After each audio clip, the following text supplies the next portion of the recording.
President Donald Trump was watching television Friday evening when he reached for his phone after a subdued trip to Kansas City.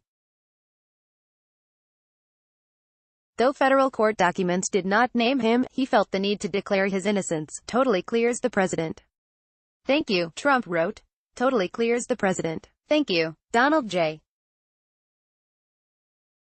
Trump, at Real Donald Trump, December 7, 2018. On Saturday, he cited Fox News' Geraldo Rivera, who called the investigation a collusion illusion. This is collusion illusion. There is no smoking gun here.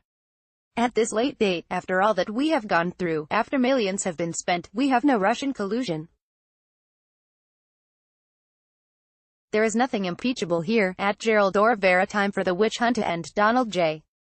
Trump, at Real Donald Trump, December 8, 2018. But Special Counsel Robert S.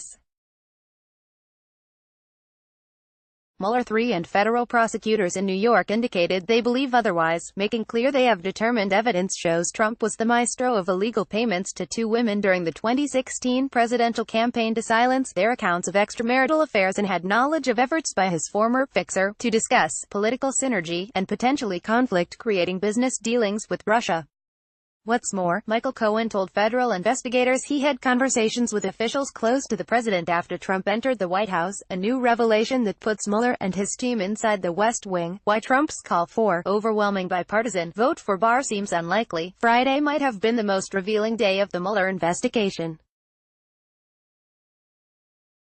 Here are 3 takeaways as House Democrats, with their coming investigative and subpoena power, analyze pages of federal court documents and what it means for the president. Individual 1. Cohen admitted to lying to investigators to minimize links between the Moscow project and Individual 1. That is a reference to his attempts to line up approval in Russia for a Trump Tower in Moscow, and just how informed of it he kept his then-client businessman and presidential candidate Donald Trump. Mueller filed court documents with the U.S. District Court for the Southern District of New York that state Cohen, despite initially saying he stopped working on the Moscow project in June 2016, continued to work on the project and discuss it with Individual 1 well into the campaign. The special counsel also told the court Cohen's work on the Moscow Tower proposal occurred at a time of sustained efforts by the Russian government to interfere with the U.S. presidential election. There also is a telling footnote from Mueller, which states Cohen, after initially lying, admitted that he had in fact conferred with Individual 1 about contacting the Russian government before reaching out to gauge Russia's interest in such a meeting. Political synergy. Much of the media coverage after Mueller and federal prosecutors in New York released their filing documents related to the sentencing of Cohen and former Trump campaign chairman Paul Manafort, focused on possible campaign finance crimes by Cohen and Trump related to payments made to adult film star Stormy Daniels, real name Stephanie Clifford, and Playboy model Karen McDougal. Trump has repeatedly claimed there was no collusion between his campaign and Moscow.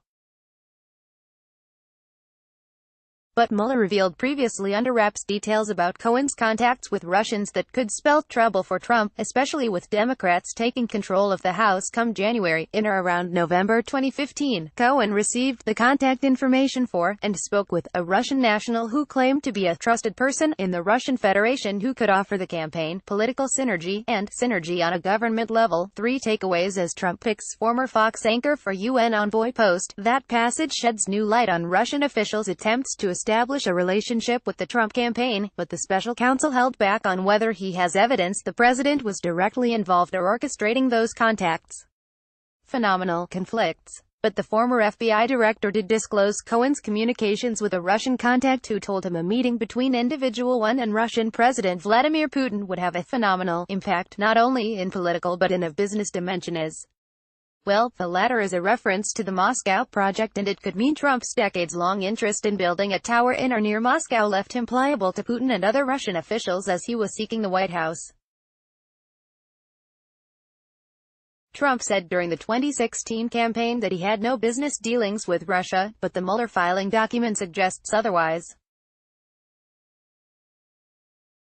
The president is heavily involved in many aspects of his administration, and federal investigators spelled out in court documents released Friday and over the last year that the same is true of his businesses. The president and his legal team now have to convince lawmakers and the public that Cohen was freelancing and not keeping his boss in the loop. Trump appears spooked by the latest developments. His speech to a law enforcement conference in Missouri on Friday was relatively flat and featured little ad-libbing. And as he left the White House in the morning, he gave only brief remarks to reporters and ignored their shouted questions. Trump, in the past, has taken questions over the roar of Marine One's engines for nearly a half hour.